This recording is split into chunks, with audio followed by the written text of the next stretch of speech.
कार्तिक मास के कृष्ण पक्ष की एकादशी को कहा जाता है रमा एकादशी। यह एकादशी भगवान विष्णु और उनकी अर्धांगिनी माता लक्ष्मी, जिन्हें रमा भी कहा जाता है, दोनों को समर्पित है। इस व्रत को करने से मनुष्य को अपार धन, सुख और मोक्ष की प्राप्ति होती है।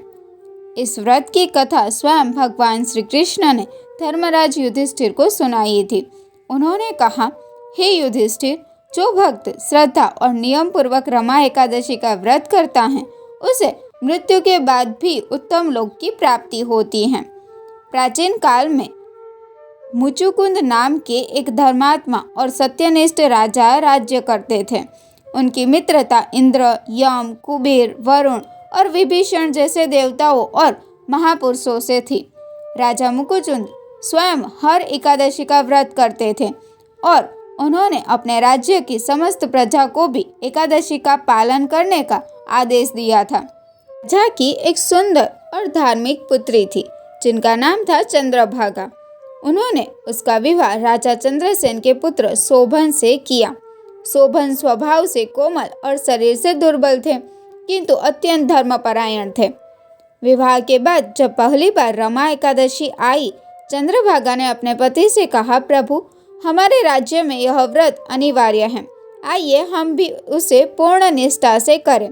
शोभन ने सहर्षी सहमति दी, परंतु जब व्रत का दिन आया, निर्जला उपवास की कठोरता ने उन्हें दुर्बल कर दिया। भूख और प्यास से व्याकुल होकर शोभन ने प्राण त्याग दिए। पति की मृत्यु से चंद्रभागा व्याकुल हो उठी।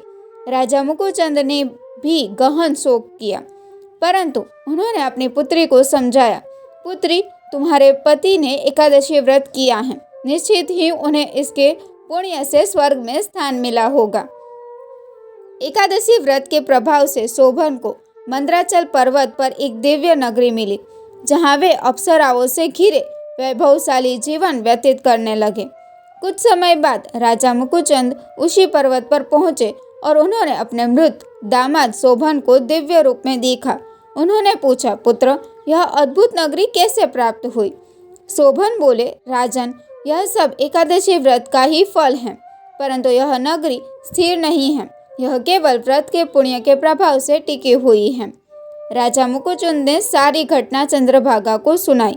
यह सुनकर चंद्रभागा का हृदय प्रेम और भक्ति से भर गया। उन्होंने अपने पति से पुनः मिलने का निश्चय किया। वह ऋषि वामदेव के आश्रम पहुंची। ऋषि ने उनकी व्रत निष्ठा देखकर कहा, पुत्री, तुम्हारी भक्ति अतुलनीय है। तुम्हारे पुण्य तुम्हारे पति के उद्धार का कारण बनेंगे। ऋषि ने उन्हें आशीर्वाद दिया और चंद्रभागा मंद्राचल पर्वत की ओर चल पड़ी। वह अपने पति शोभन के पास पहुंची और बोली, हे प्राणनाथ, मैंने 8 वर्ष की आयु से अब तक श्रद्धा पूर्वक रमा एकादशी का व्रत किया है। आप मेरे उन सभी पुण्यों को स्वीकार करें।